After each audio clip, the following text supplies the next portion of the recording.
caps under fire as Trump haters blamed his supporters. Now it's about the hats. That is, people who despise Donald Trump are now aiming their anger at those who wear the red caps in support of the president.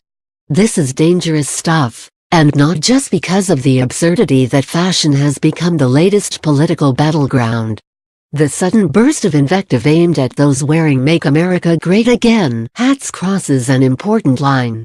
If Trump's liberal critics want to call him racist, fascist, incompetent, unhinged or all the other highly charged insults hurled at him, have at it.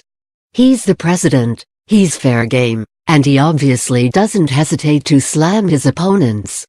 But when they're denouncing people in MAGA hats, and this is obviously an outgrowth of the Covington controversy, they are blaming people who support Trump.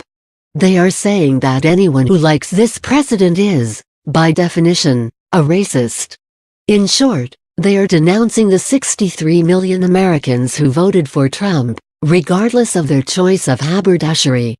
CNN contributor Angela Rye went there the other day, saying she is triggered by the hats.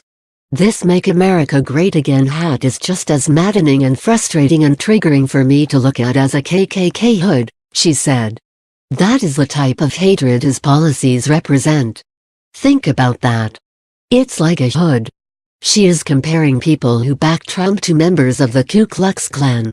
They are, in this view, just out and out, torch-bearing racists. Actress Alyssa Milano, a leader of the #Me Too movement, is also in this camp. She tweeted that the red MAGA hat is a new white hood. Not much nuance there. Writing on the wrap, Milano complained that right-wing pundits and anonymous trolls alike screamed for my head literally and figuratively. My husband received death threats on his cell phone. Many demanded an apology. I don't condone threats of any kind, but when you make the kind of inflammatory accusation, you should expect some pushback. But Milano insists she was right. I won't apologize to these boys. Or anyone who wears that hat. The reason why the hats have become intertwined with the national uproar over the Covington Catholic High School students from Kentucky is clear. If some of them hadn't been wearing the MAGA hats, this never would have become a story. The video of their standoff with Indian activist Nathan Phillips would never have gone viral. The narrative was that Trump-loving kids were harassing this Native American elder. Of course, we now know it was Phillips who initiated the confrontation, changed his story several times, and falsely claimed to be a Vietnam veteran, though he did serve in the military. But never mind, we're still debating the hats. The ugliness directed at Trump supporters has its roots in the campaign. As I point out in my book Media Madness, the Huffington Post ran a post-election headline that said, "A vote for Trump was a hate crime." Lovely. During the debate over Obamacare, some respected liberal pundits said they hoped Trump supporters wound up losing their health insurance, that it would serve them right. Again, if you back the president, you deserve an awful fate. Robin Givhan, the provocative Washington Post fashion critic, went off on the hats yesterday, saying they have been transformed into an open wound, a firestorm of hate and a marker of societal atavism. An aesthetically benign baseball cap is a 21st century grotesquerie. Givhan, who is African American, makes her feelings about Trumpism clear.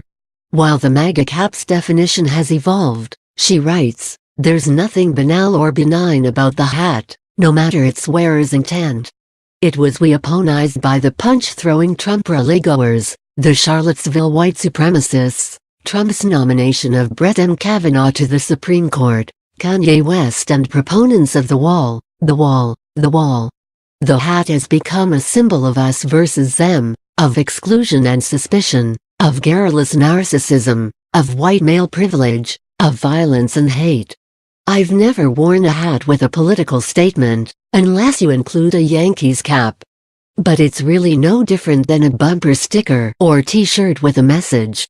Imagine what liberals would say if there was a backlash against people who wore a sweatshirt with the famous Obama Hope logo. The message from some on the left is now clear. If you associate with President Trump in any way, especially with a visible red cap, we will brand you a KKK-style racist. And yet they don't see themselves as few